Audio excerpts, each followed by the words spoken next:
Tonight we are delighted to have Philip Bess, who is Professor and Director of Graduate Studies at the University of Notre Dame School of Architecture. Professor Bess is an expert on urban design and theory, with a particular interest in the architectural symbol of baseball parks. He has explored the connections between traditional urbanism and natural law in his many books, which include Inland Architecture, Subterranean Essays on Moral Order and Formal Order in Chicago, and Till We Have Built Jerusalem, Architecture, Urbanism, and the Sacred. His lectures and essays have been published in the Bulletin of Science, Civitas, First Things, the Chicago Architecture Journal, the Classicist, and the Journal of Markets and Morality. Please join me now in welcoming Philip Bess as he presents a compelling vision for architecture and urban design.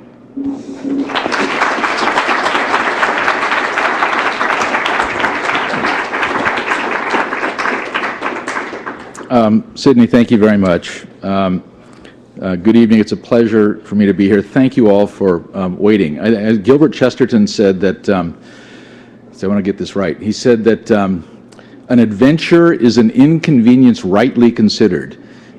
An inconvenience is an adventure wrongly considered. So for me today, it's been an adventure, and I hope it's not been too much of an inconvenience for you. But I'm delighted to be here, and delighted that there's still an audience here. And I want to thank Mark Mitchell and Patrick Henry College for the invitation to speak this evening.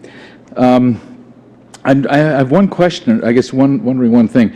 I'm being recorded here, and so there's a lot of light, but I'm wondering if all the light is making it difficult to see the images. I'm used to presenting in a dark room. You can see it? You can see it okay? Yeah. All right, here we go. My talk this evening is about, actually, I'm sorry, I got to check one thing here. Let me see if I can actually see this. There we go. Now, can you still see me? So, all right, good. My talk this evening is about cities, and can everybody hear me? Okay, so I'm going to talk this evening about cities and human flourishing, which is a complicated topic for two reasons. The first is because of the long and changing history of urban life itself. The second is because of a lack of consensus, if not a lack of understanding, in the modern world of what human flourishing entails. I can't begin to do justice to these topics this evening, but I will say that changes in our understanding of both cities and human flourishing are part of the same history of how human life and human self-understanding have been altered by modernity. And here I would simply remind you that altered is not identical to improved. So I want to begin with a general observation and a brief summary of three different kinds of urbanism: humanist urbanism, modernist urbanism, and post, or as I'll refer to it later throughout the rest of the lecture, hypermodernist urbanism. The general observation is simply that cities are cooperative, dynamic, transgenerational artifacts by means of which the human animal inhabits the landscape. Now, regarding humanist urbanism, the canonical pre-modern Western tradition of thinking about and making good cities regards Athens, Rome, and Jerusalem as paradigmatic. From Athens come two seminal ideas. First, that the substantive good life for human beings is a life of moral and intellectual excellence lived in community with others, most often in a city, a polis. And second, that a good city is a community of communities, the purpose, or telos, of which is to make possible for its citizens this substantive good life. From Jerusalem comes a third idea, that a city's excellence is also measured by the care it exhibits for its weakest members. And from Rome comes the idea that a city's beauty is both warranted by and represents its greatness. I meant this to be my first slide. I was editing as I drove up, so I meant to include Plato in this image with Aristotle on the right. So this tradition, this tradition of humanist urbanism classical and biblical in its origins, associated with names such as Plato, Aristotle, Vitruvius, St. John the Evangelist, Augustine, and Alberti, though it has always acknowledged a central urban role for the production and exchange of material goods, represents a view of cities that is essentially moral, aesthetic, teleological, and sacramental. From about the second decade of the 20th century, both emerging ideas about and the reality of urbanism have been different. A cultural consequence of social changes wrought by an ongoing global industrial revolution that kicked into high gear in the mid-18th century, some 300 years after the origins of what is commonly understood as the modern era. The modern city has come to be understood primarily as something shaped and governed by impersonal economic and bureaucratic forces, with little thought given to the good life for human beings beyond ideas of wealth and material prosperity, or to what relation cities might have to any good life conceived beyond individual autonomy and access to consumer goods. To be sure, modernist urbanism, at its origins early in the 20th century, was simultaneously pragmatic, utilitarian, moralistic, progressive, and utopian in an explicitly and essentially Enlightenment, mechanistic, and/or Marxist sort of way. And it shared a broadly modernist assumption, or perhaps simply an ambition, that in a modernizing world, religion would just wither away, an idea expressed formally by the complete absence of sacred buildings in its iconic urban images. Modernism's revolutionary architectural and urban formal aesthetic was paradigmatically represented by the radiant city, La Ville Radieuse, of Swiss modernist architect Charles-Édouard Jeanneret, also known as Le Corbusier, as well as the urban agenda outlined in the Athens Charter of the Congrès International d'Architecture Moderne, or CIAM, C-I-A-M. Applied to the problem of public housing, modernist solutions tended to look like this. Applied to public buildings, modernism tended to look like this. In these modernist architectural and urbanist visual manifestos, and in the built work that eventually followed from them, attention shifted from the legible and hierarchical buildings and spaces of humanist urbanism to a modernist formal order that focused upon buildings as freestanding objects in a landscape and representative symbols of the zeitgeist, the spirit of their age. And indeed, I think one could argue that these buildings ultimately symbolized well that 500-year-long period that historians now have come to regard as the modern era. The interesting thing is that the modern era, as a teleological, progressive, and utopian idea, is itself, except among a still significant number of philosophically innocent scientists and their acolytes, now as dead as modernist architecture and urbanism. And as a theory, modernism in architecture and urbanism appears increasingly like a transitional historical phase that has now yielded to hyper-modernist urbanism. Especially in today's exploding cities of Asia, South America, Africa, and the Middle East, hyper-modernist architecture and urbanism are practiced by architects on behalf of autocratic governments and multinational development corporations as a transparently Nietzschean artistic enterprise in which there is neither desire nor even pretense of making legible urban form. And this is a slide, I'm just going to run through some examples of this. This is Shanghai. These are images of Shanghai in China. On the left, Singapore. On the right, Nairobi. And now a sequence of slides from Dubai in the United Arab Emirates, where some really amazing things have been taking place there, troubling things have been taking place there. over the last 15 years or so. This is what Dubai looked like in 1995. This is what Dubai looked like in 2003. This was Dubai under construction as of about 3 or 4 years ago, and you can just look at all the cranes. There was something like 20 to 25% of the world's cranes were being employed in building Dubai. And then this is an image of Dubai sort of built out. The construction has been halted, is my understanding, in the last couple of years. But it was an amazing building project that was going on. And then this is another image in the upper left of Dubai. Now, hypermodernism. Let me just see here.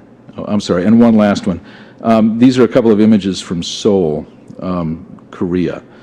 Now, hypermodernism takes as a starting point certain fundamental modernist principles of construction and aesthetics, but then employs these on behalf of a formal aspiration to novelty, in service to an urban condition that, in the ontological assumptions of its several efficient causes, which would be developers, bankers, government agents, agencies, architects, contractors, material suppliers, etc., the basic sort of worldview, the ontological assumptions of these several agents who together produce the built environment. They're empirical, this worldly, secular, pragmatic, utilitarian, contractual, therapeutic, somewhat hedonistic, and morally relativistic. At the same time, hypermodernists routinely mask their Nietzschean and novelty ambitions in the most charitable interpretations, self-deceptively and mistakenly, in the moral rhetoric of environmental sustainability. The reason the moral rhetoric of environmental sustainability is here, as in so many places, unconvincing, is because the professed environmental concerns of hypermodernists routinely find expression in projects and proposals that depend absolutely on modern global industrial methods of manufacturing and transport that are, in fact, of questionable environmental sustainability. Moreover, hypermodernists pursue this agenda today most prominently in emerging modern cultures, in which not only is it not the case that these are secularist cultures, but in fact often is the case that modern economic dynamism is centered in strong and rapidly growing religious communities. That this is paradoxical from the standpoint of both modernization and the dynamics of modern religious sensibilities is a complex subject warranting further explanation, but it's not a subject I can pursue or speculate about in this context. My topic for the rest of the evening is more limited and has to do with the character of traditional humanist urbanism and its teleological nature with respect to human flourishing. The hypermodernist and essentially secularist fixation on novelty highlights perhaps the essential difference between our current urban assumptions and the humanist urban tradition. C.S. Lewis, in The Abolition of Man, observed that there is a difference between a real advance and a mere innovation. As anyone who participates in any kind of human endeavor that is older than a generation, from winemaking to shipbuilding to portrait painting to rock music, healthy and living traditions regularly generate novel solutions to novel problems, in the first place because they are directed toward a telos, and in the second place because they refer, if not adhere more or less formally, to historically established standards of excellence shared by participants in the tradition. The Beatles and the Rolling Stones, who became standards of excellence for persons a generation younger than me, themselves learned their craft in part by emulating American blues musicians a generation or more younger than themselves. In such acts of emulation are traditions extended, and progress and progress as a verb, toward the telos of some fully perfected, if also perhaps unattainable work. It's essential to note, however, that novelty in a healthy and living tradition is a byproduct of a tradition's orientation to a telos, and is not the telos itself. With hypermodernism, this is not so. Hypermodernism may be innovative, though less so than it proclaims or imagines, but it is not, and by definition cannot be, despite its rhetoric, progressive. And this is because it is avowedly not teleological. If it were teleological, it would be implicitly, metaphysically realist. That is, it would profess some cluster of recognizable and somewhat consistent standards with reference to which hypermodernist work could then be evaluated. But hypermodernists profess no such standards other than novelty itself. But absent any standard other than novelty, it is logically and self-evidently impossible for hypermodernism to be genuinely progressive, because logically, progress implies a telos.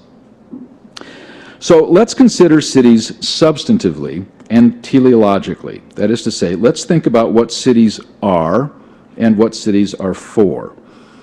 I want to propose to you that whatever else a city is, it is and is the dynamic relationship between at least 5 kinds of orders: an environmental order, an economic order, a moral order, a demographic order, and a physical and spatial formal order. A city always and everywhere is an environmental order insofar as it is a way in which the human animal occupies the landscape. Human beings occupy the landscape in better or worse ways, in ways more or less sustainable, in ways more or less conducive to our individual and collective well-being. But the very idea of a sustainable human settlement presupposes occupation of the landscape in sufficient harmony with the rest of the natural world that the settlement itself can be handed over from generation to generation of human beings. Thus, the depletion of a settlement's or of the planet's essential non-renewable resources, for example, the fouling of a settlement's or the planet's air and water, is arguably the very definition of unsustainable. A city always and everywhere is an economic order, a place where material goods necessary for human well-being are created and or exchanged. Today we tend to understand cities primarily, if not exclusively, in terms of economics. And while such a view is one-sided, it must not blind us to the fact that economic exchange is and has always been a constituent element, a sine qua non of urban life. So I'm here arguing that always and everywhere, any and every city is a better or worse environmental, economic, moral, and formal order. One of the complicating realities of urban life in today's modern global economy is that the well-being of many, if not most cities, depends directly upon economic decisions made by strangers living far away. That is, by strangers with no particular bonds of affection for the places, the future of which they are affecting by their economic decisions. All the more important, therefore, for the economic order of any city to be promoted, defended, and stewarded as much as possible by people who live in and love their city. Now, a city is always and everywhere a moral order, insofar as people who live together must invariably order their common life to ensure a degree of justice and predictability, an order that typically finds expression in religious and civic ritual, in law, and above all, in the customs of daily life. It's important to note here that the moral order of a city sometimes guides the environmental, economic, and formal orders of the city, as, for example, where recycling is regarded as a moral imperative, or where so-called blue laws act as communal constraints upon economic exchange, or where the moral order of the city is consciously, as opposed to unconsciously, given expression in its formal order, as in Rome or in Washington, D.C., or historic New England villages or Midwestern towns. And then at other times, the moral order yields to these orders, as, for example, when economic concerns take precedence over both environmental and formal concerns in decisions having to do with job creation or with the kind and quality of civic building projects. Now, another aspect of this is that a city is always and everywhere a demographic order, as is only belatedly becoming clear to many of my own generation. That is to say, a city requires human capital, and cities that do not replace themselves from generation to generation through some combination of reproduction and immigration do not have a future. Finally, a city is always and everywhere a formal order, insofar as it exists as a collective human artifact in the landscape.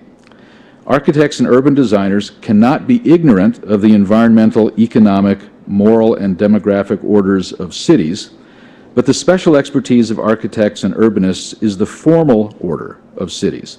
And this is where I want to direct our attention for the remainder of the evening.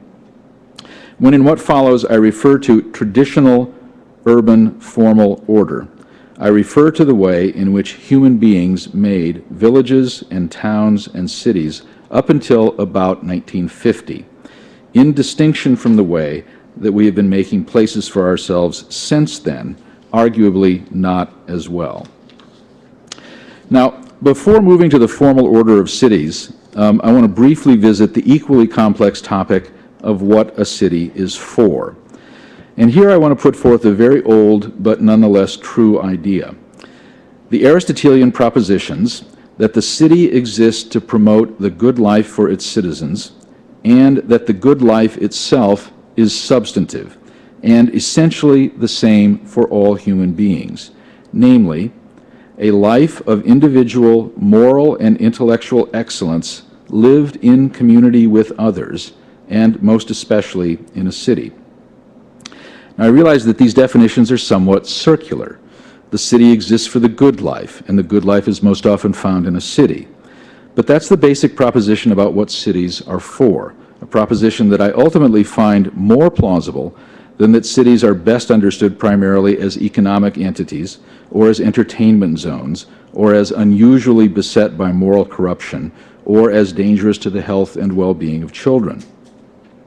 I mention this only because, as I proceed with my description of the formal order of good cities, I do so persuaded both by my experience and by a long tradition of argument that what cities are for is the good life of its individual members, and that the good life for individuals is the life of moral and intellectual excellence lived in community with others.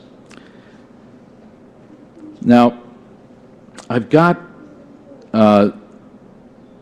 about 100 slides to show.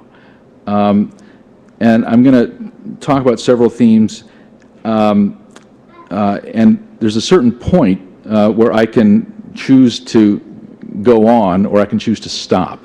And so I'll try to be attentive to that. We'll see how long it takes to get through these. I don't think it'll take long. I want to begin.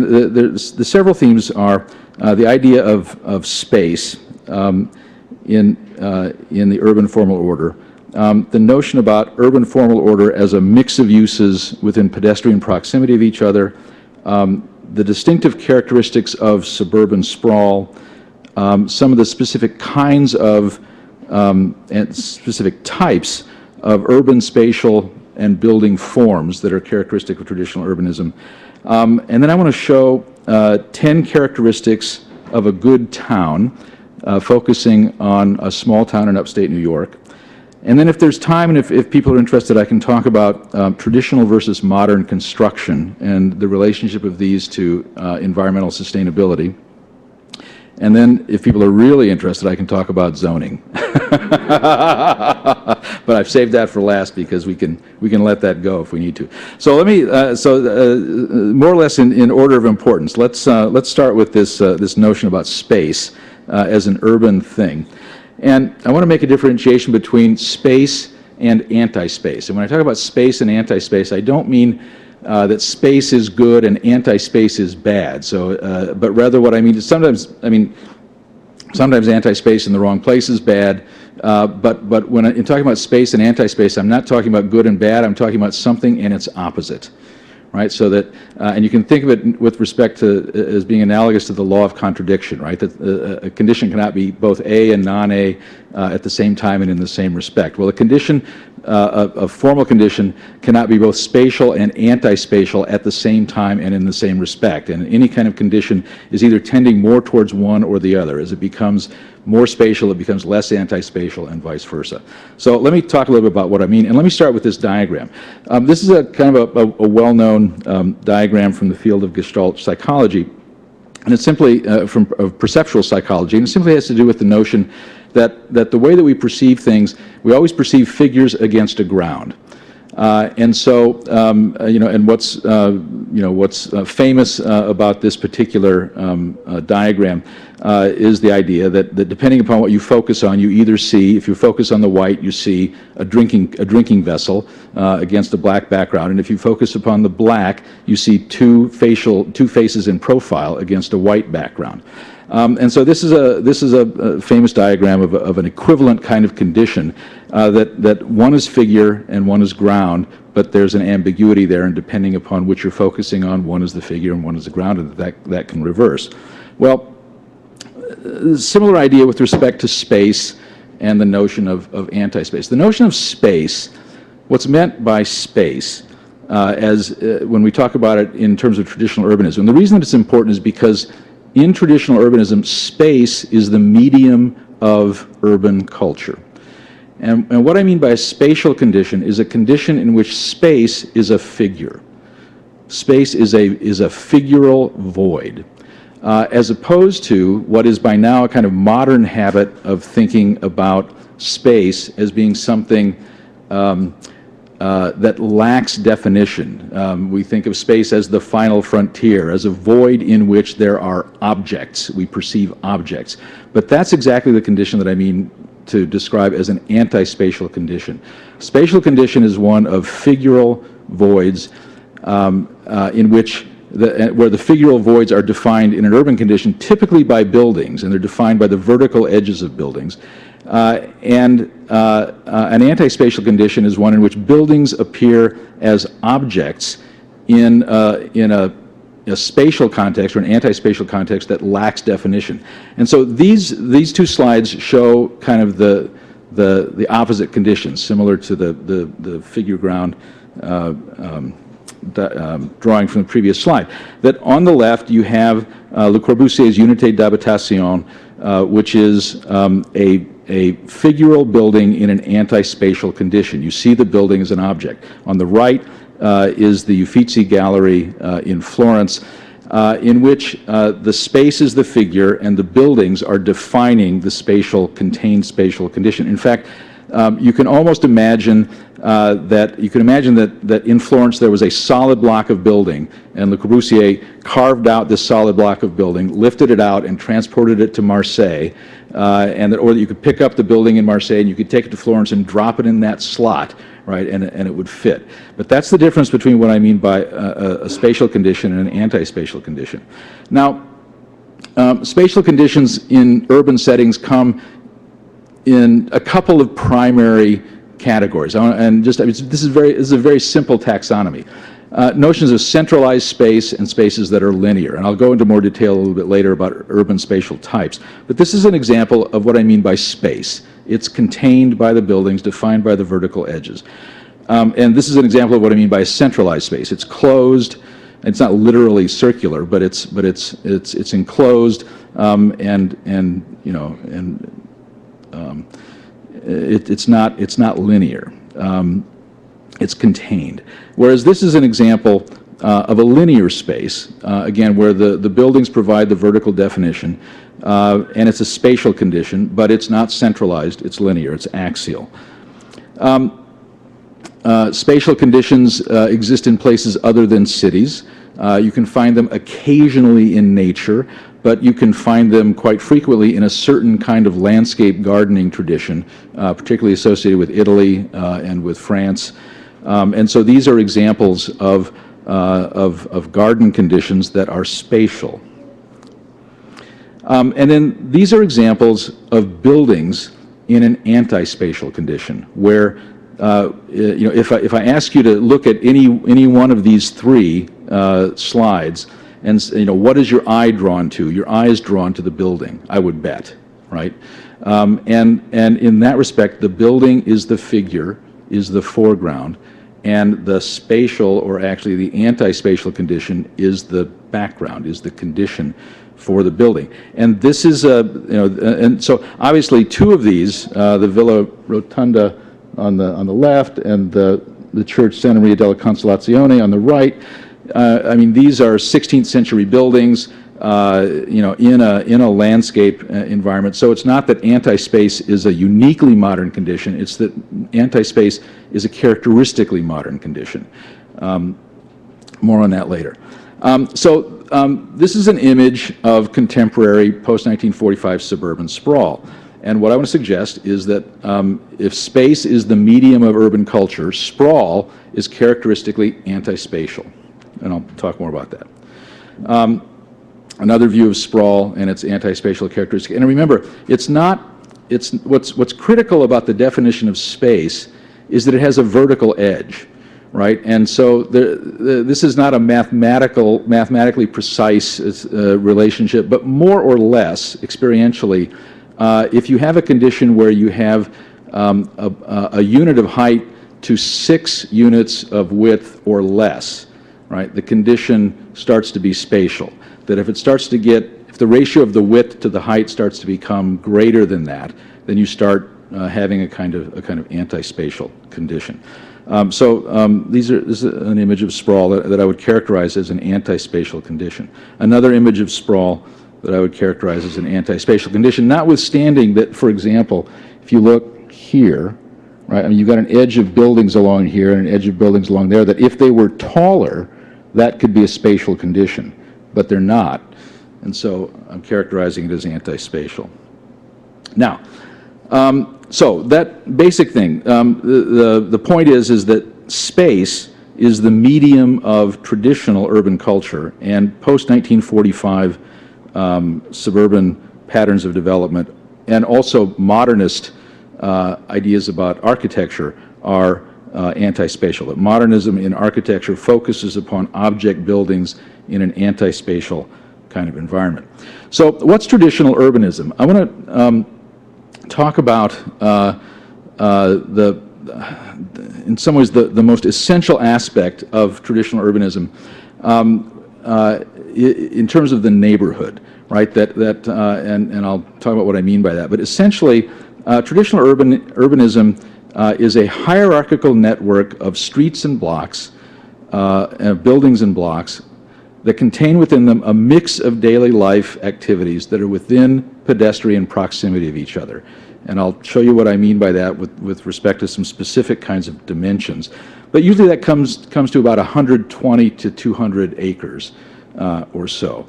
And we'll explore that further. But this is about the size of a neighborhood or a small town in its origins.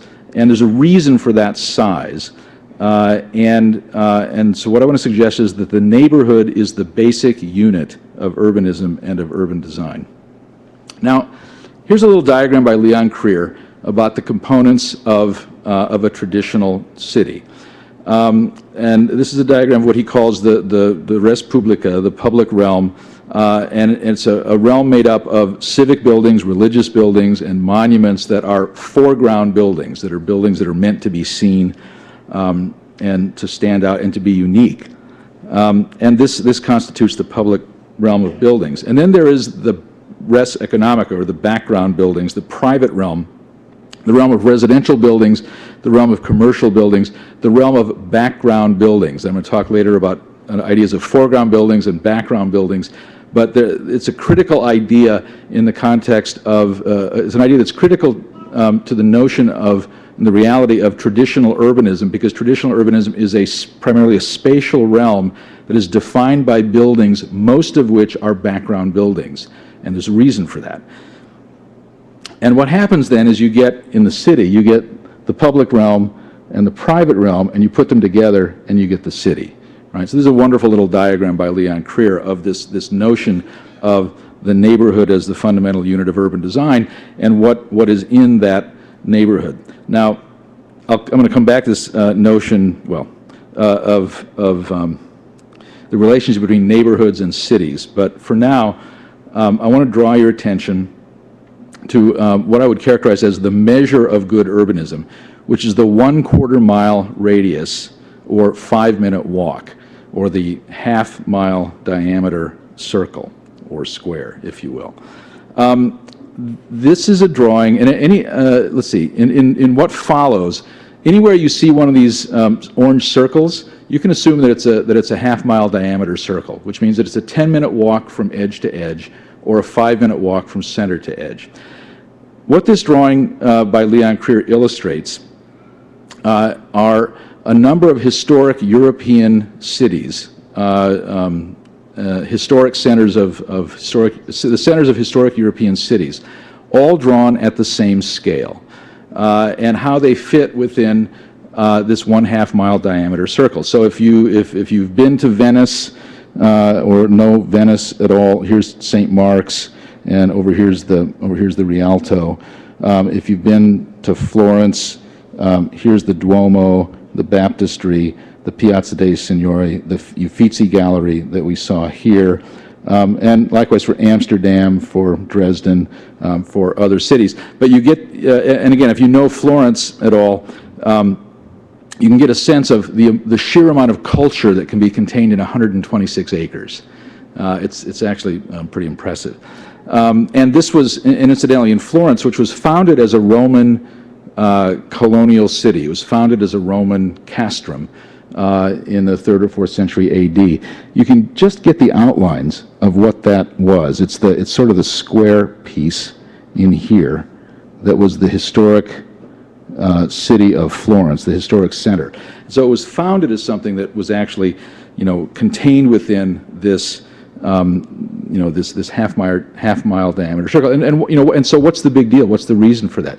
Well, this half-mile diameter fits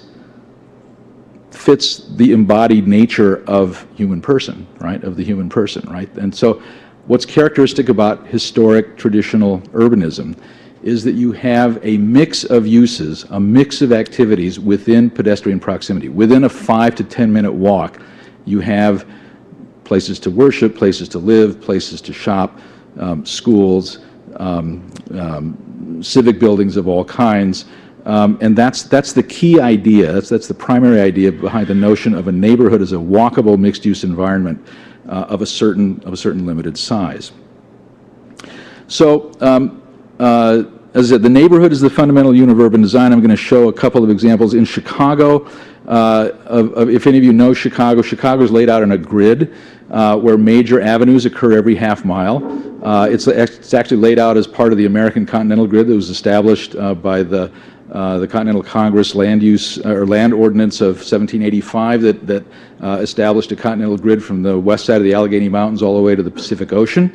Laid a grid over the entire country in 36-mile townships made up of 6-mile by 6-mile units, where a mile by a mile was a section. A half mile by a half mile was a quarter section, right? So a section is 640 acres. A quarter section, half mile by half mile, is 160 acres. A quarter mile by a quarter mile is 40 acres. And when you got out of the Civil War, what you got for your time and trouble was 40 acres and a mule. Well, it's because this was how land was parceled out in the continental grid. And and you see this, right? If you fly across the country, you look down when you start getting out in the Midwest, and you see how the farms are laid out and the roads are laid out in this grid. Well, that's all a consequence of 1785. And Chicago is part of that. It's on that grid system. And so in Chicago, you've got the major avenues occur every half mile. So this is the neighborhood that I lived in for 25 years, and that my kids, weren't born in the neighborhood, but they grew up in the neighborhood. So this is a half mile by a half mile. Oops, went off the screen. And of course, what happens in these half-mile grids in the big city is that that's where the public transportation gets located, right? So where there are L lines, the elevated Chicago has a public transit line, and it stops. All the stops are on the half-mile streets, and wherever there's not an L, the buses run along the half-mile streets, both north, south, and east, west. So what it means is you're never more than a 5-minute walk from a commercial street. You're never more than a 5-minute walk from public transportation. Within the neighborhoods, you have this mix of uses of churches and parks and schools and shopping and all kinds of things. So, the neighborhood is this fundamental unit of urban design. A neighborhood standing alone, I want to suggest a single half-mile by half-mile area standing alone is a village. A couple of them together start to constitute a small town, and when you get a whole bunch of them together, you have a city. Right, that a city is essentially a large community of communities that includes a variety of these walkable mixed-use neighborhoods. Another example of, again, here's the half-mile diameter centered on Wrigley Field in Chicago. And I'm just going to run through some slides that show you a half-mile relative to certain cities and small towns, known or not. So this is Beacon Hill in Boston, if any of you know Boston. This is Back Bay in Boston, which is a mile by a half mile. If any of you know Savannah, Georgia, right, the historic center of Savannah, Georgia is this, right, but it's about 300 acres, and you can see where a half-mile diameter drawn in the center of it, what it entails. Seaside, Florida, which is kind of the poster child for the new urbanism, is an 80-acre site, which is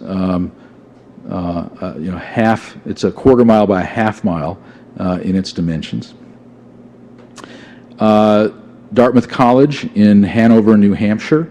This is the half-mile diameter circle that encompasses both the main downtown part of Hanover, New Hampshire, and the main center green of the of Dartmouth University, or Dartmouth College, I'm sorry. The University of Notre Dame, where it's a half-mile walk from the architecture school, a little more than a half mile to the football stadium, which is important. And you've got the big South Quad there. That's almost a half mile long, 10-minute walk. Actually, it's not quite a half mile. It's more like a 7-minute walk or 6-minute walk. And then Disneyland. If I grew up in California and am of an age where Disneyland was, the place you wanted to go. If you were my age, you wanted to go to Disneyland. And Disney World happened in the 70s, and Disney World is this huge, sprawling suburban place in Orlando, and you can't possibly walk around it. But Disneyland is entirely encompassed by this half-mile diameter circle. Now you have to park, in all kinds of, some distance away and get to Disneyland. But once you're inside the Magic Kingdom, right, you're not ever more than a 10-minute walk from edge to edge or a 5-minute walk from the center to the edge. And what I love about this is that, particularly in the Congress of the New Urbanism, and neo-traditional urbanism or architecture generally is often referred to as Disney-like, suggesting that it's artificial. But in fact, Walt Disney understood traditional urbanism. It was Walt Disney who got the tradition and this idea of the necessity of having things within a walking scale. I want to shift attention from the traditional urbanism for a couple of seconds, to sprawl. And I call it the unformed pizza after this diagram. Because this is another famous Leon Creer diagram of the first idea. It's really two ideas. The first idea is that an urban neighborhood relates to a city the same way that a slice of pizza relates to the whole pie, right? So that on the slice of pizza in the neighborhood, you get, in the same way that on a slice of pizza you get all the same ingredients on a slice that you get in the whole pie, in a neighborhood you get all the same ingredients in the neighborhood that you get in the whole city, for the most part. There's a few, you might have a corner of the city where there's a baseball park that's, not in the other neighborhoods or something like that. But essentially, the essentials, the necessities of daily living are spread throughout the city. And when you look at a neighborhood in isolation with the rest of the city, it's like a slice of pizza that has all of the ingredients. A suburb, in contrast, a post-war suburb, because there's different kinds of suburbs, and when I talk about sprawl, I mean post-1945 physical patterns of development. A post-1945 suburb is like a collection of ingredients, right? And so where you've got all the ingredients together on the pizza, in the suburb you've got the crust here, and the sauce there, and the pepperoni over there, and the cheese over there. They're all separated from each other. You've got segregated uses in the suburbs.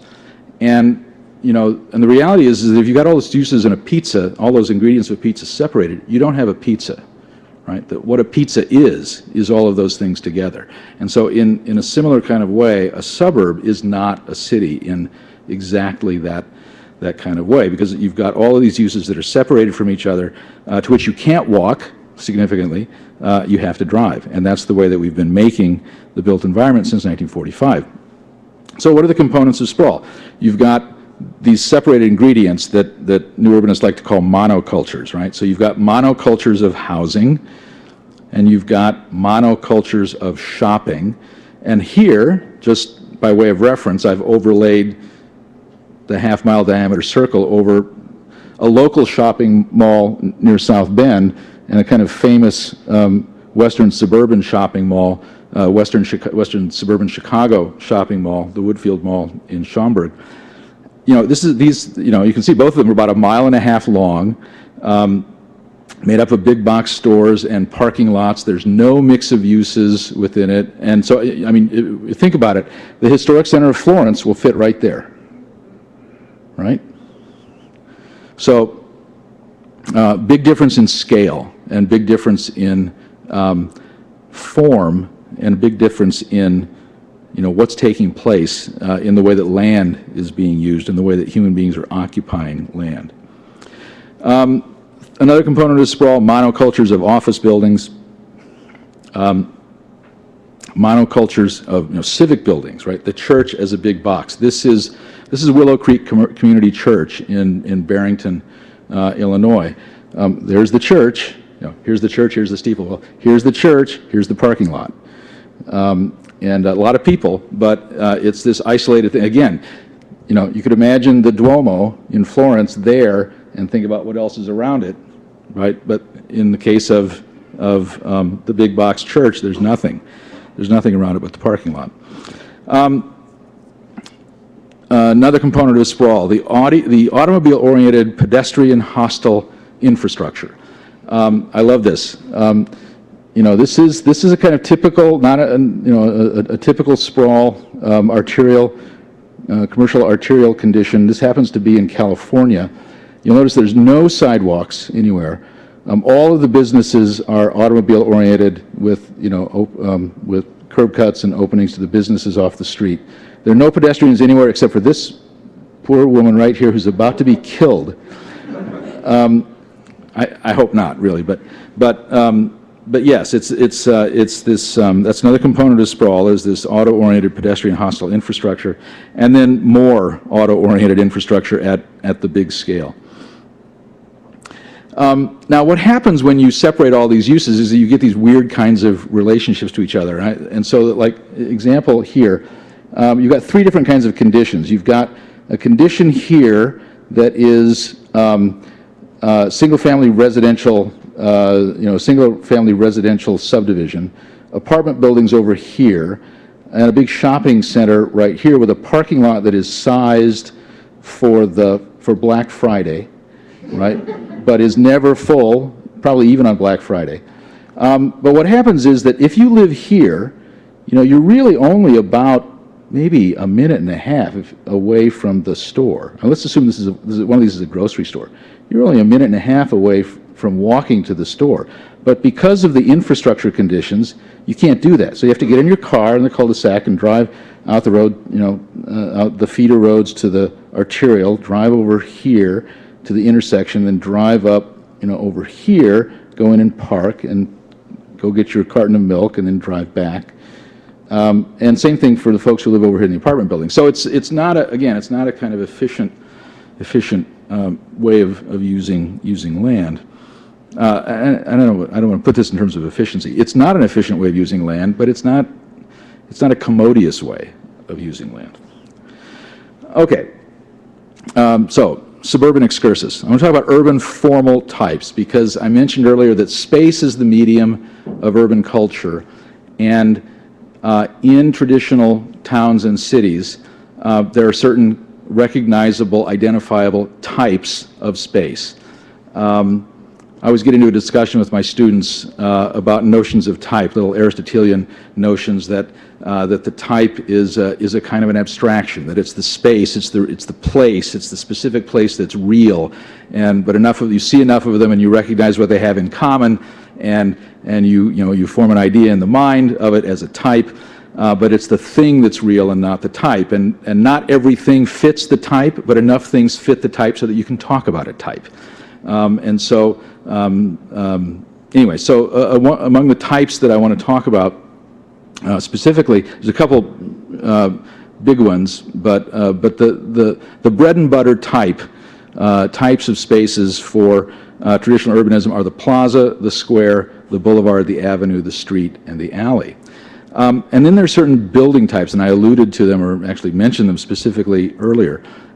In traditional urbanism, there are foreground buildings and there are background buildings. And foreground buildings are essentially made to be seen, and they have a face.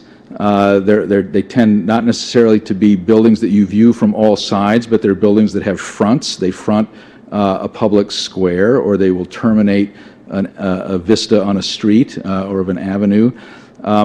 But most buildings, and they're typically important buildings in the life of the community. They're typically civic buildings and churches and religious buildings, and they're more monumental. They're those freestanding, unique buildings that we saw in the little Leon Creer diagram of the foreground buildings in the city. But most buildings in the city are background, what we call background buildings, and it doesn't mean that they shouldn't be handsome buildings. It doesn't mean that they shouldn't be well built. It doesn't mean that they shouldn't be built with care. It simply means that they're background because their primary urban function is to define space, to define public space. So we have occasionally we give studios as an exercise in background buildings, and the criterion the informal criterion that we use is: imagine that you are walking down the street with your mother, and your mother's not an architect. You want to design a building that your mother's not going to notice. But if you're walking down the street with an architect, the architect who looks at the building will say, that's a pretty nice building, right? Whereas with respect to foreground buildings are designed to be noticed by virtue of their uniqueness, by virtue of their location within the urban realm. So I just want to run through some examples of the spatial types and of the building types that you find that are common to traditional urban environments. So here's this mix of public and private foreground buildings and background buildings in a realm of streets and squares, and then this is the abstraction of the spatial characteristics of the city. Now I'm going to show this diagram again when I show background buildings, and I hope you get why I'm doing that, right? I have a story in the class that I teach that when I'm teaching the typological portion of the class, that it's really showing the same slides twice. That I show the first slides so that they look at the spaces, and I show the second slide. I show them the second time so they look at the buildings, look at the background buildings, because when they're focusing on the spaces, they're focusing on the spaces, and when we're focusing on the background buildings, which we ordinarily don't do, but because we're professional architects, or lay people don't ordinarily focus on the background buildings, but architects have to. When we're focusing on background buildings, we're looking at the buildings that define the spaces. So in this case, this is the diagram that suggests the spaces that we're going to look at. All right, now there's certain kinds of big urban spaces that are almost not spatial. In fact, I would actually argue that in many cases, they're of such an extent that they're often anti-spatial, but they're urban nonetheless. And so an example of the type would be the Common.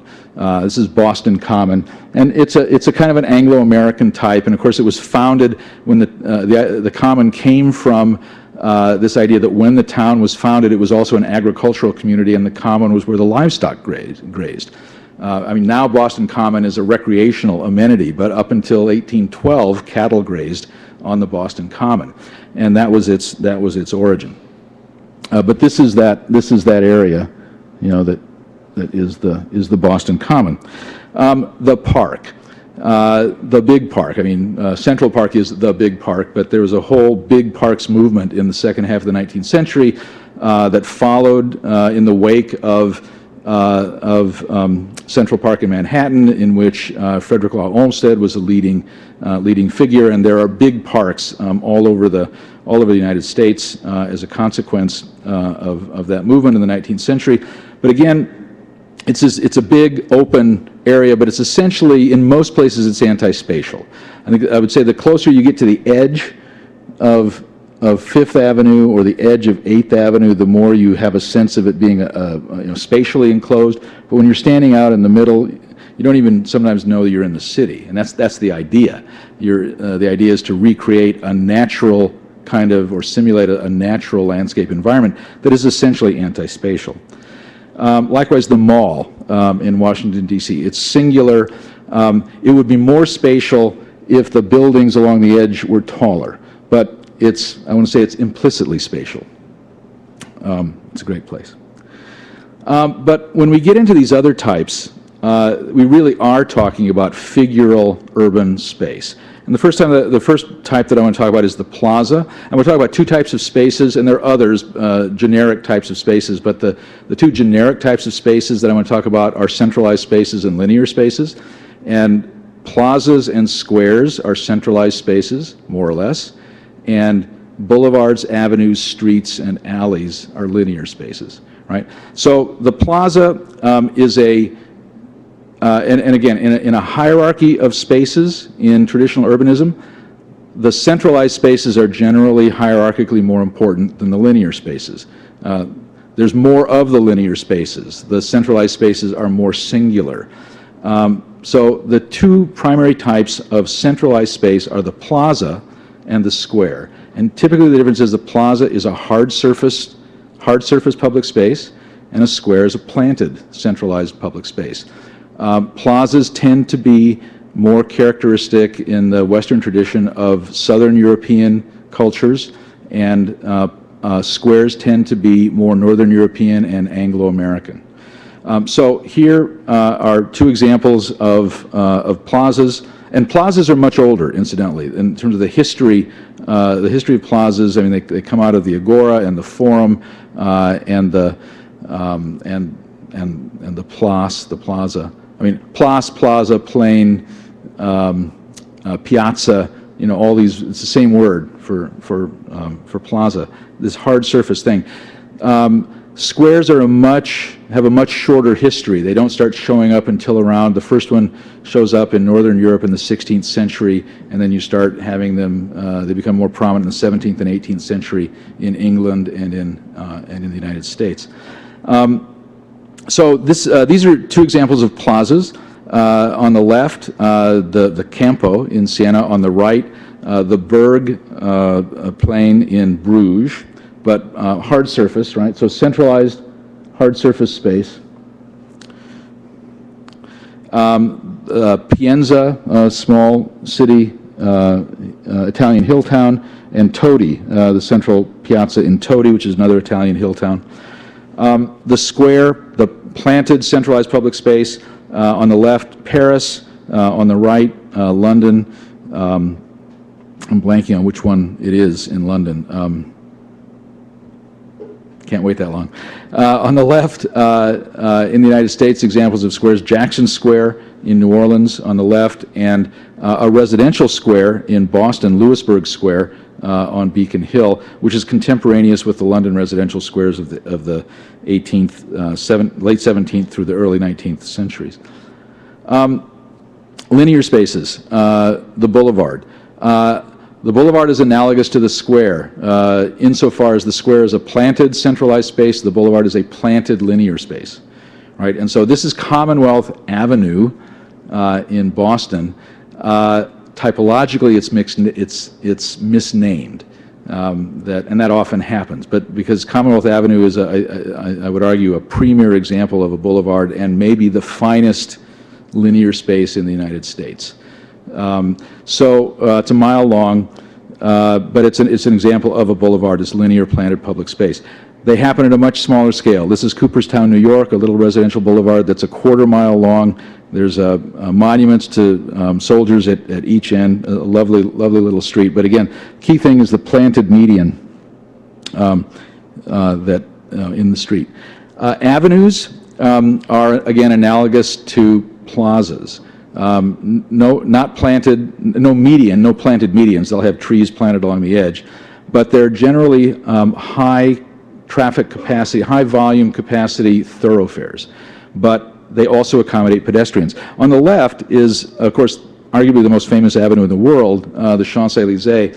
And what's, actually, I'm not going to show it again, but if you recall that suburban commercial arterial that I showed with the woman in the median about to be killed and no pedestrians anywhere, and that had about 6 lanes of traffic and a turning radius. Well, the Champs-Élysées has 10 lanes. It has 4 lanes of traffic in each direction and parking, a parking lane on each side. So there's essentially 10 lanes of traffic. And Parisians sit in the Champs-Élysées and drink coffee and, talk radical politics.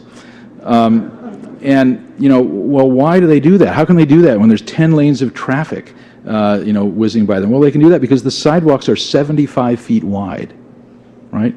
They're 75 feet wide. They have trees along the edge of the curb so that you've got protection for the pedestrian by both the parked cars and the trees. It's got a secondary row of trees in the middle of that 75 feet so that you've got a zone where you've got pedestrians who can walk up and down the boulevard, and you've got pedestrians that can sit outside at the tables outside the cafe and enjoy their coffee. Design matters in these things, and there's a difference. Things that again, it's the idea of space and the idea that this is a contained space and it feels comfortable. It's a comfortable place in which it accommodates cars, but it's primarily oriented to pedestrians. On the right is an avenue in Chicago, in the neighborhood that I lived in. On the left, when you get into small town America, the avenue is typically the main street. The main street is typically an avenue. So that on the left, this is Main Street in Northampton, Massachusetts, and I would characterize it as an avenue. On the right is the main street of Skaneateles, New York, again, that I would characterize as an avenue. One of the interesting things about this is, particularly in Skaneateles, is that it's a state highway, right? And so, if any of you ever get sucked into the world of urban design or have to otherwise deal with oh no, I need a plug. Is there a plug? I'm going to run out of juice here if I hold on a second.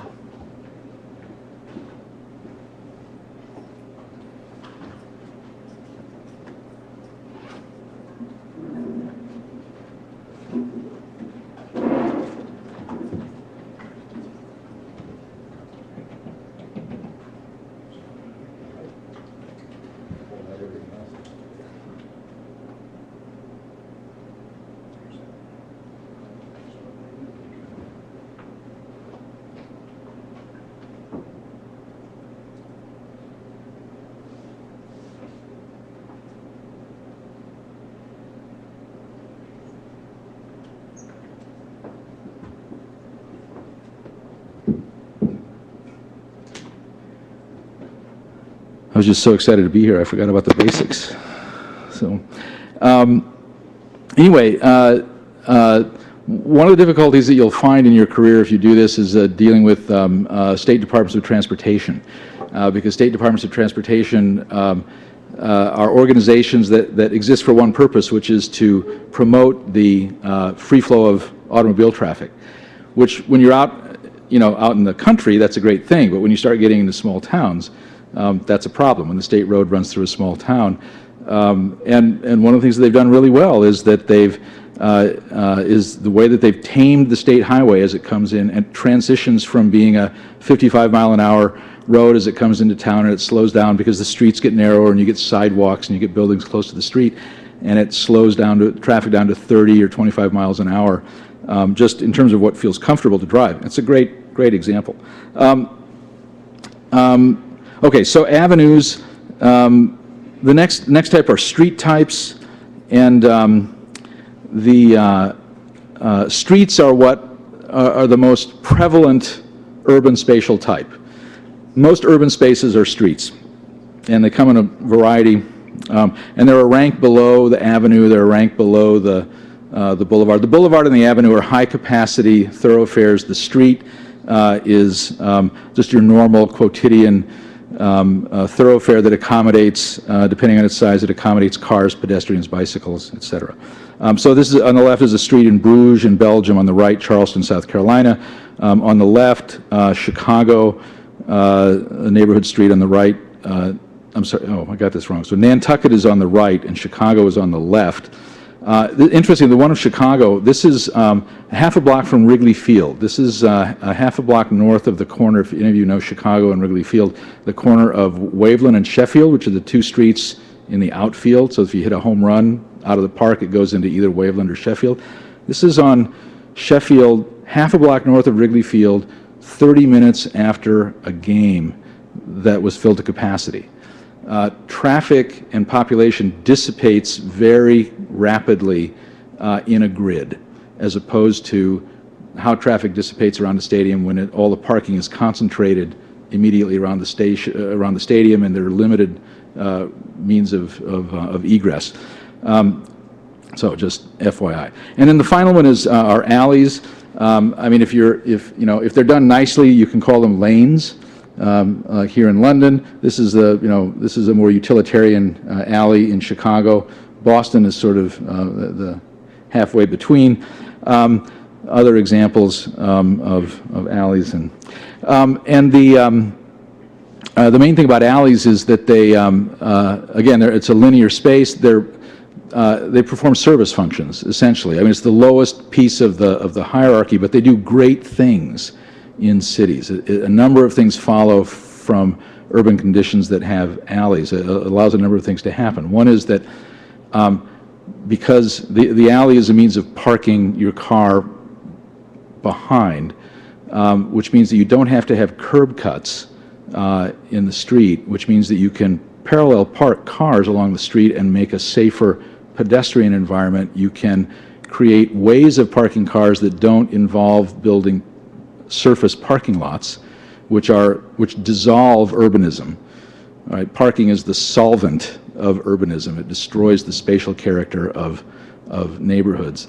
Alleys are great places to put garbage. Alleys are great places to put utilities. So I'm a big fan. And then finally, sort of more European things. As a kind of semi-private centralized space, the courtyard, which is hard-surfaced, or the cloister garden, right? So on the left is a courtyard, in an Italian palazzo. On the right is a cloister garden in a Florentine monastery, a similar, analogous one in Bruges, in Belgium. And then the other kind is a forecourt. A courtyard is completely enclosed, but a forecourt is really a kind of transitional space that occurs off of a street, typically. So you're walking down a street and you go into a forecourt, and when you go into this forecourt, it's this transitional space that has spatial definition in and of itself, but it allows an additional range of building frontages on that court. And so it allows you to do things like get higher density housing that's really quite comfortable and attractive in an urban condition. So this is a forecourt building in Chicago, very common. This is incidentally the Chicago courtyard apartment building type. This is where I want to retire if I can ever retire. But it's the kind of building which I want to retire, not far from Wrigley Field. These are buildings that typically are like 30 units in the courtyard, organized around a courtyard that occupy a lot that's typically about 120 feet deep and about 90 feet wide. And if you figure the actual density of that comes out to between 100 and 110 dwelling units per acre, which sounds just astronomically high. but it's quite amazingly comfortable. And it is so because of its relationship to the street, right? You're walking down the street, you go in the courtyard and up, and it's a really good building type, and it's now illegal. I mean, it's illegal in Chicago. It's not illegal to live in them. It's illegal to make them. And what makes them illegal is the zoning ordinance, because the zoning ordinance, when these were made, and again, there are tens of thousands of these buildings in Chicago. When they were made, they were not required to provide off-street parking. But the new zoning ordinance, I mean, the new modern zoning ordinances since 1958, requires an off-street parking space for every dwelling unit. Well, if you have if you have a 90-foot by 120-foot lot, and you've got 30 dwelling units, you've got to provide 30 parking spaces. Well, that's impossible. It's not impossible literally, but it's cost prohibitive. You'd have to put them in a garage. If you put them on the surface, you couldn't have the building. But to get them on the site, you'd have to put them underground, which makes it prohibitively expensive, which essentially makes the building type illegal. Right? So it's a great building type. It's used to this day. It works in Chicago because of the public transportation system, but you can't build them anymore because of the law. And this is an example in Rome that's a forecourt to a church. Really a lovely transitional space. Now, in the traditional neighborhood, the traditional urban condition, it is very common. It was a common experience for anyone who lived in a traditional city or a traditional city neighborhood to be able to have the following kind of spatial experience, where, again, and it's hierarchical, and it moves from the most public realm to the most private realm, where you would walk, you would start from a square, and you'd walk down a street, and you would enter a courtyard, and you would enter the building and go up a stair into a room. And that sequence from square to avenue or boulevard to street to forecourt to foyer to stair to room is a great experience, right? And it's how you negotiate in a kind of graded way the movement on foot from the most public realm to the most private realm. And it was just the way that cities worked until we stopped building cities.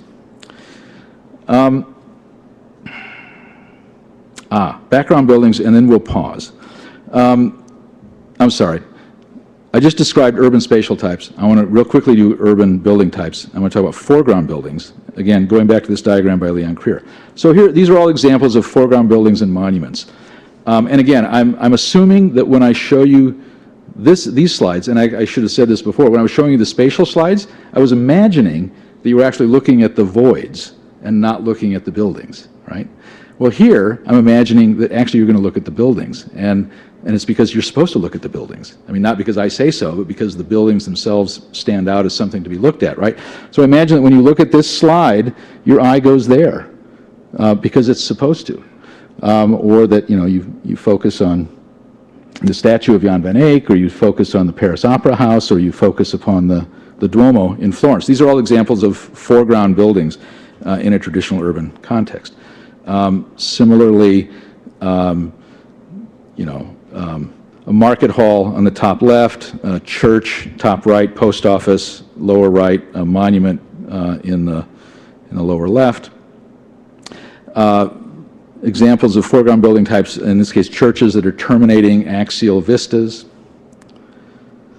Or here, buildings that front public squares or plazas, Trinity Church in Boston fronting Copley Square, the Town Hall in Antwerp, Belgium, fronting the public square full of flowers on some festival day.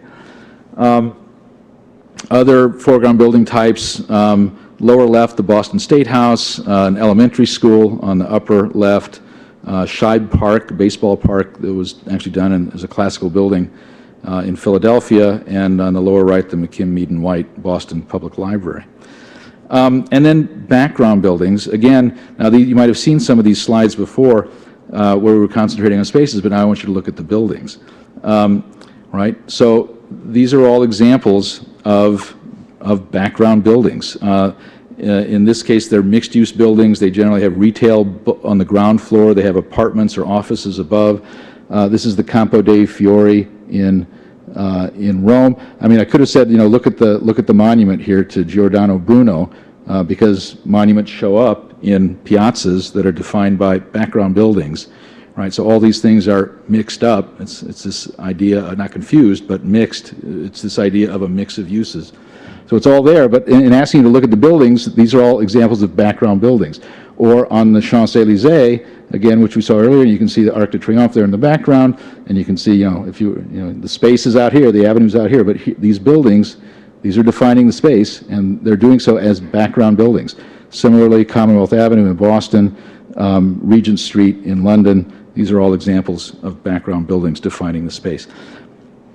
Other examples of background buildings from small towns, housing, these other buildings that I just showed tended to be mixed-use commercial and office buildings with retail at grade, maybe some housing. These are all examples of houses and housing as background buildings defining streets.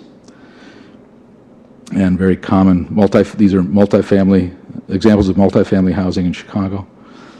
And then I'll run through these 10 and then I'll stop because it's just, this is Skaneateles, New York, which is a village in upstate New York on the northern edge of Lake Skaneateles, which is the easternmost Finger Lake in upstate New York in the Finger Lakes region. And there's a township, the township is about 50 square miles and is mostly agricultural land. And the village, and the population of the entire township is about 7,500 people. But the village is about a square mile and has a population of about 2,500.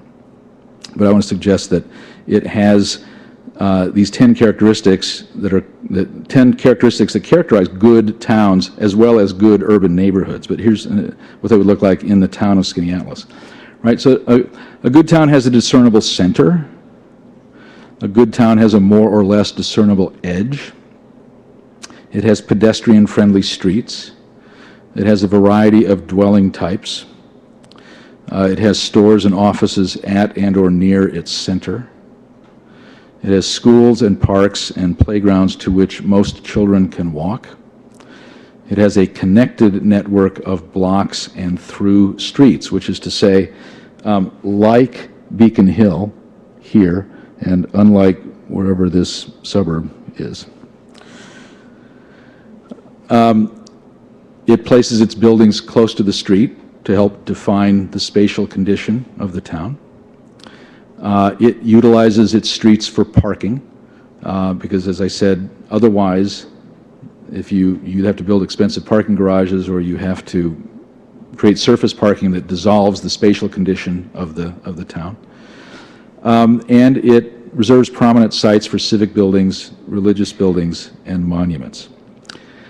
Now, I have gone on now for at least an hour, and so I can stop at this point, or I can talk for 5 or 10 more minutes about traditional construction, and then if you really are in a self-punishing mood, I could talk for a little bit about zoning, but it's your call, and you've been a great audience. So, what would you like for me to do? It's late. I mean, we got started late, so I don't want to push my luck. Sure. Why don't I take some? Okay.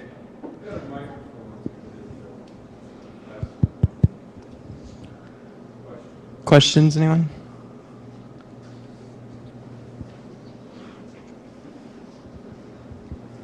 Thank you for coming and speaking to us.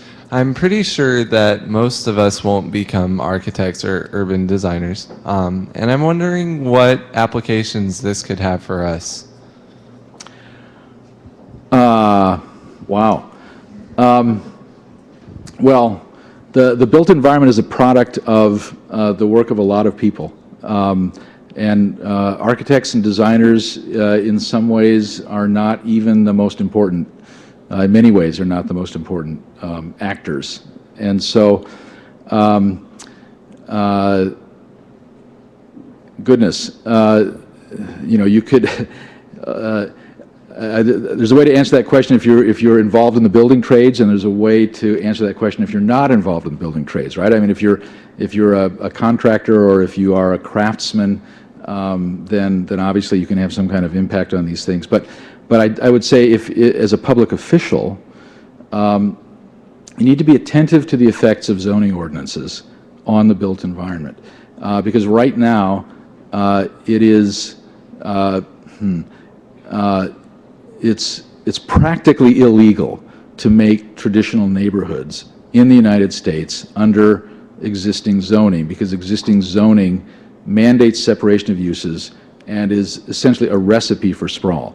And so one of the things that the Congress for the New Urbanism has been doing for the last 20 years is looking at zoning ordinances, trying to write new zoning ordinances that can be adopted as parallel ordinances so that developers, right, who want to do traditional neighborhoods, traditional mixed-use walkable neighborhoods, can do so as of right. They can build traditional neighborhoods as of right as easily as they can build, sprawl as of right.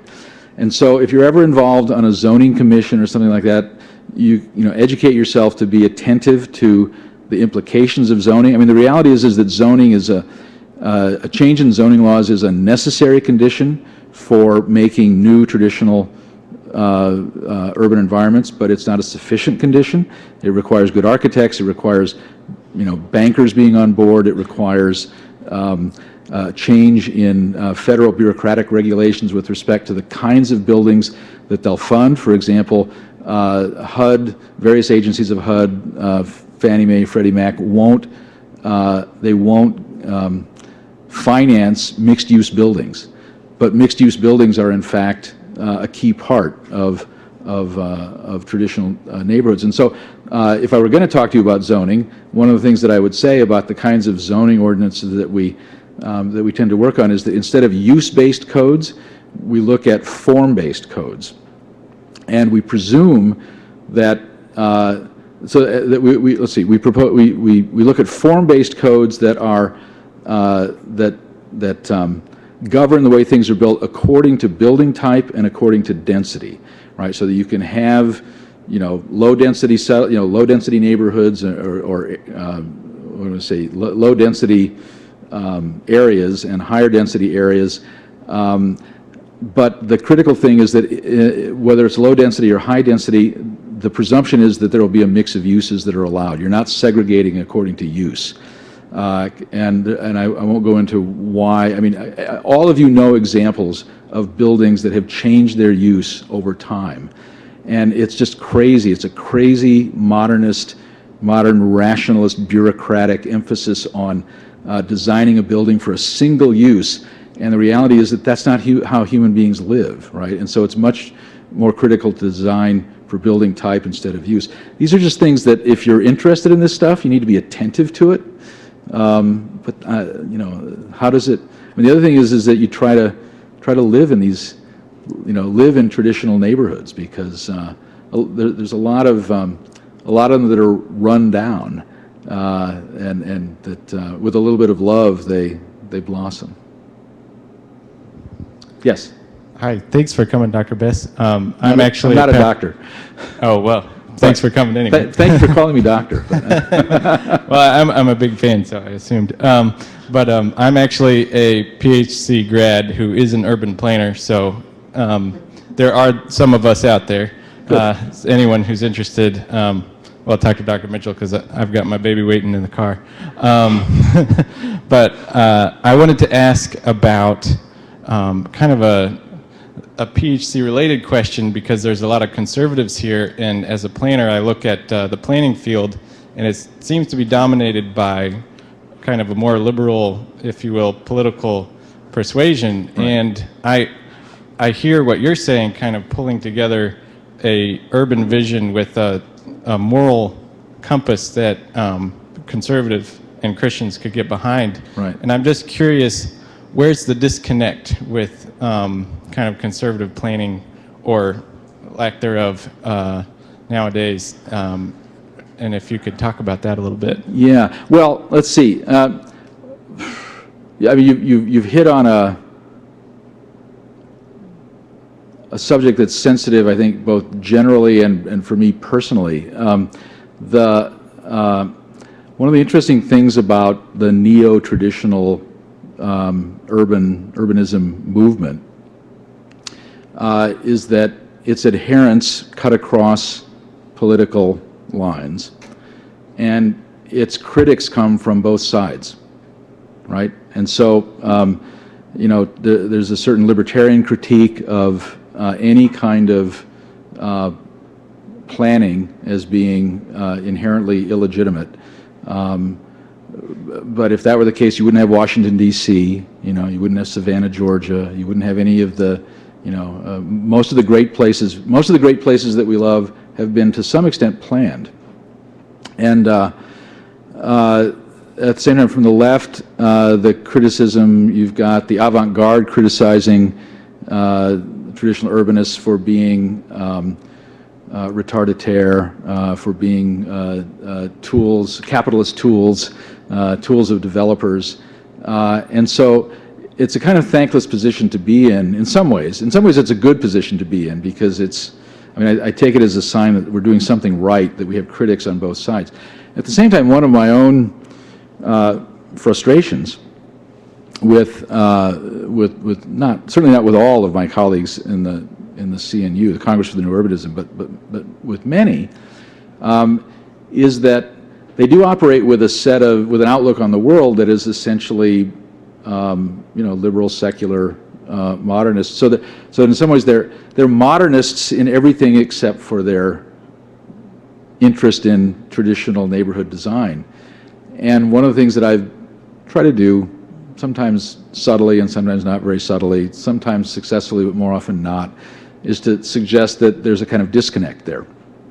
And that in fact, all of the kinds of places that we look to as models, that we love and that we try to emulate, were in fact formed by cultures that were religious, that were, or at least operated with a in the realm of metaphysical realism, right? That they had a sacred orientation. I didn't talk about cities as sacred order, because cities sometimes are sacred order. To the extent that they're intended as a kind of microcosm of the cosmos. We don't tend to build cities that way these days. But I would be happy if we could, gain from the neo-traditional architecture movement an acknowledgement that cities exist in a context of sacred order, right? Not that we have to embody it or represent it, but simply that we exist within the context of sacred order. That's what the political environment in the country is right now. It's just a sign of the times. We're at a historical moment when there's just a big cultural divide, and I would like to think actually that cities, because they are historically, particularly if you have a traditional understanding of urbanism, a city was a community that existed to facilitate the good of its citizens over the course of their whole lives and over the course of generations. And cities aren't that anymore. Really the primary institution that does that, I would say, is the church, the synagogue, the religious community that has an interest in the whole life of a person. Cities used to be that kind of community, and I think that we won't really have a serious revival of traditional urbanism until we once again see them as that kind of community that is concerned about the good of a human being over his or her whole life and across generations. So, yeah, I don't know if that answers your question, but it's a live issue. So, yes, Professor Bess, you've spoken about traditional urbanism, and I came in here and didn't really have any. Speak up. I didn't really have any comprehension of what traditional urbanism was. I grew up in the suburbs, and I didn't think that I had a particularly bad life. Is there any? I was talking to my wife about this in the car ride back from where she picked me up at the bus stop. Can it be argued that there's any real correlation or even causation between where a person grows up and the kind of life that they lead, like say out in the country Right. versus in the suburbs versus in a city as designed post World War II versus a city pre-World War II? Yeah, no, it's a great question. And I would say, in terms of causation, I would say not. In other words, and actually, I've not. I recommend this only because the issue that you raised is a complex issue, and I have written something that tries specifically to address that. It was a two-part piece in Public Discourse that was published last July.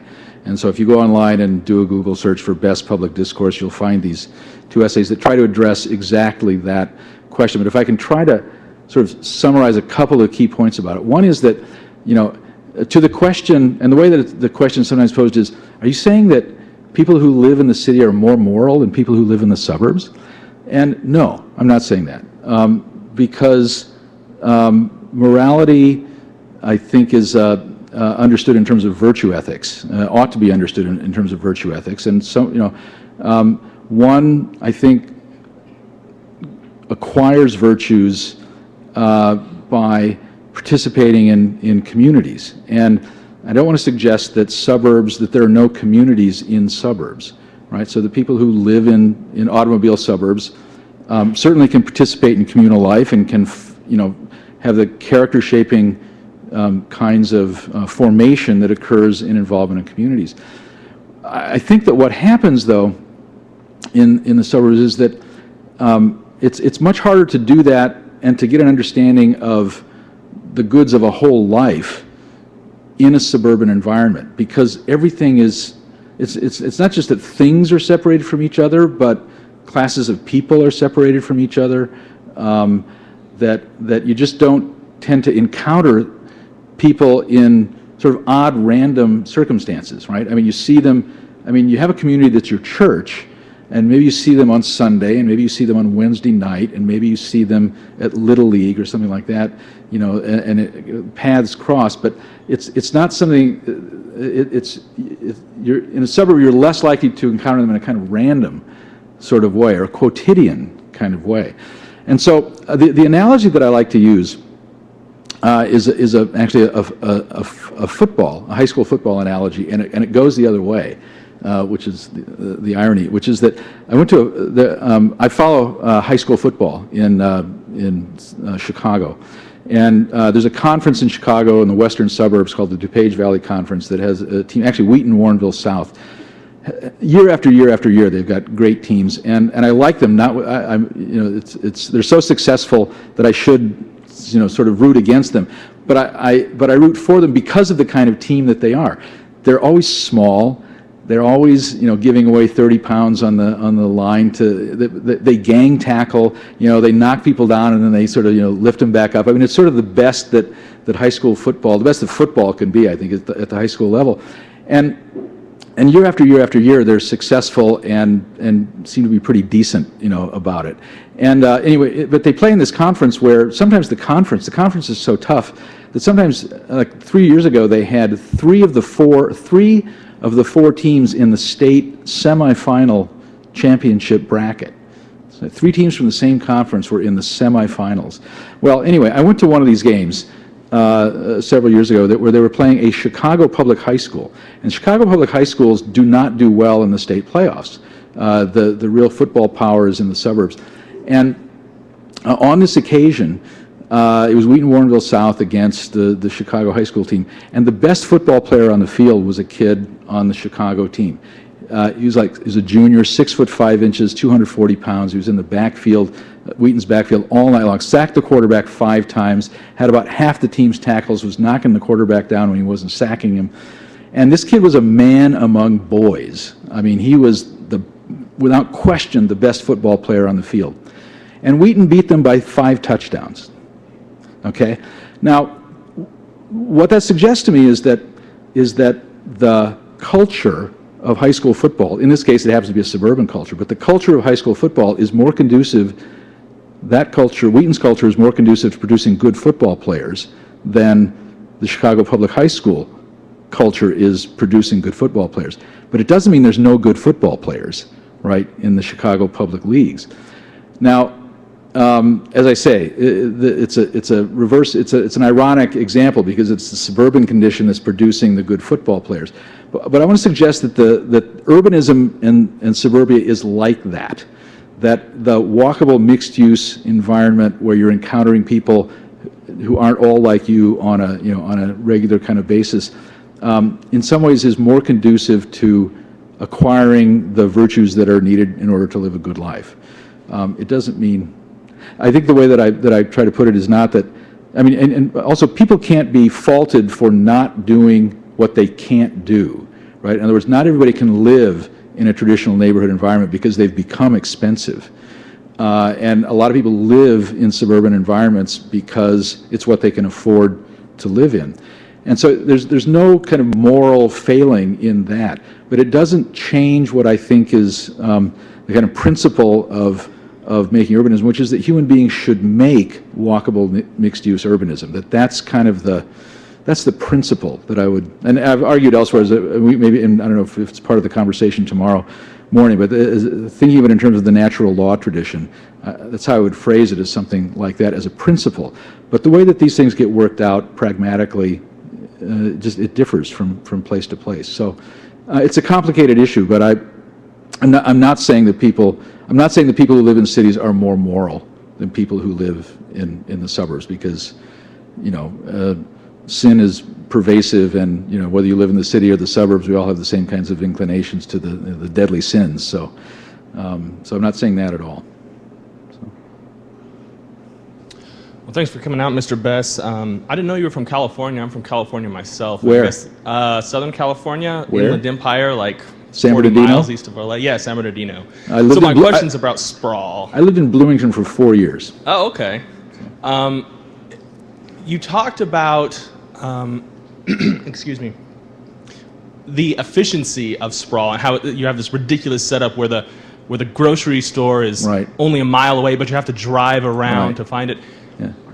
You talk in your book a little bit about the philosophical, individualistic premises that give actual embodiments in architecture, these individualist beliefs. Right. But in what way is sprawl actually more efficient? Because from your talk, it didn't seem like it was more efficient as a way of living, but there seems to be some kind of ingrained appeal in our consciousness towards sprawl. Yeah. How is it more efficient? I don't think it's more efficient. I guess, I mean, I was going to say that in my intent in showing that diagram was to show how inefficient it is. That it's that in fact what you should be able to do is just walk.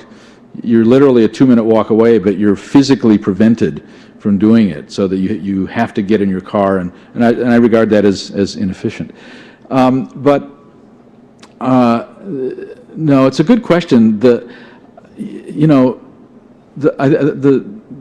It's a common kind of libertarian characterization, a defense of the post-war suburb, that it's what the market wants, that it's what the market wants.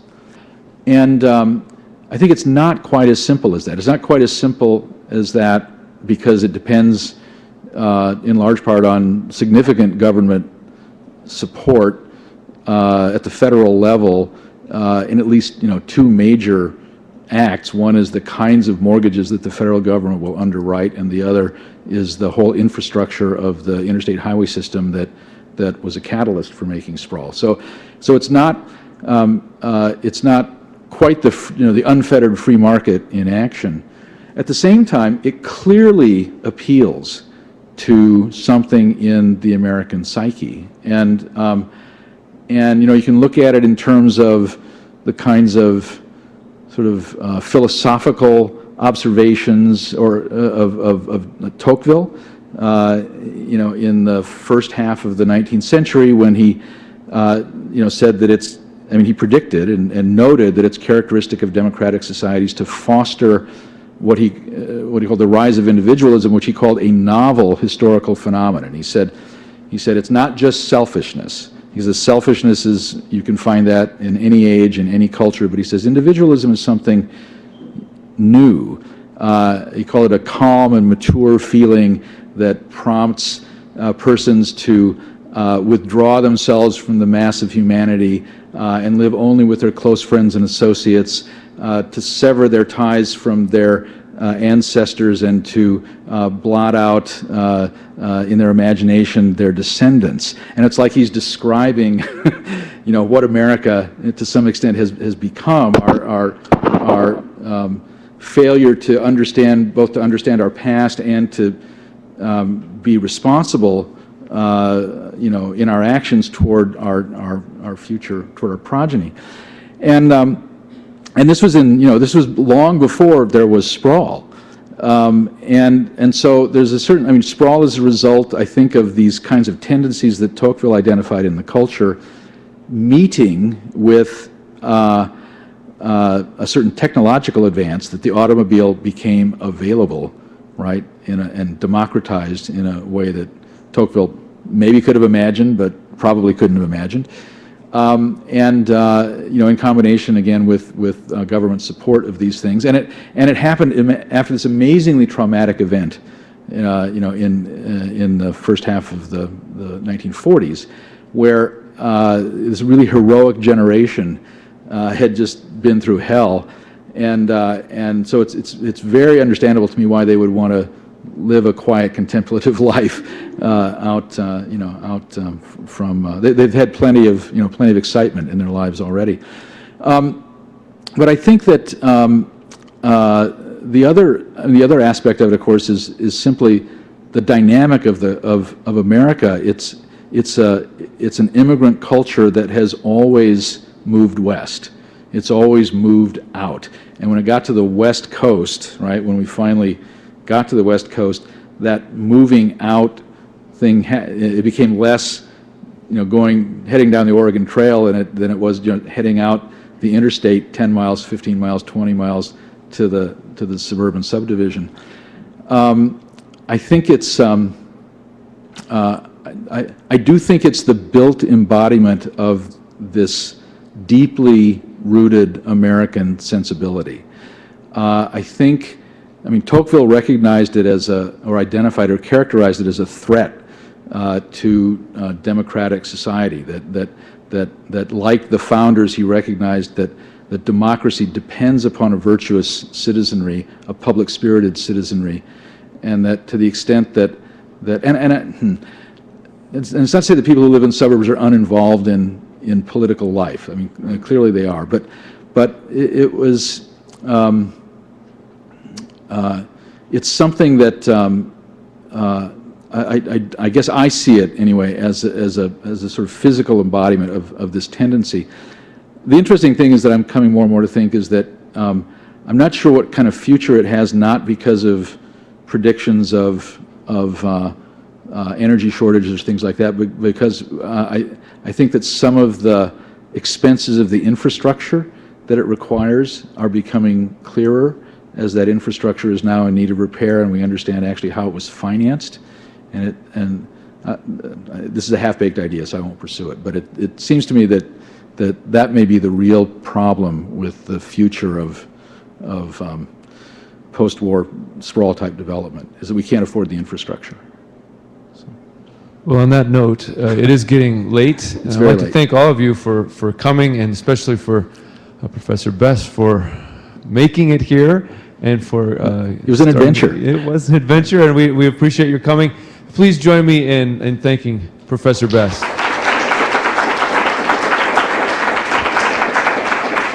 And I'm sure if you have a question, or if you want to introduce yourself, he'd be pleased to meet you now. So thank you and good night. Thank you all very much.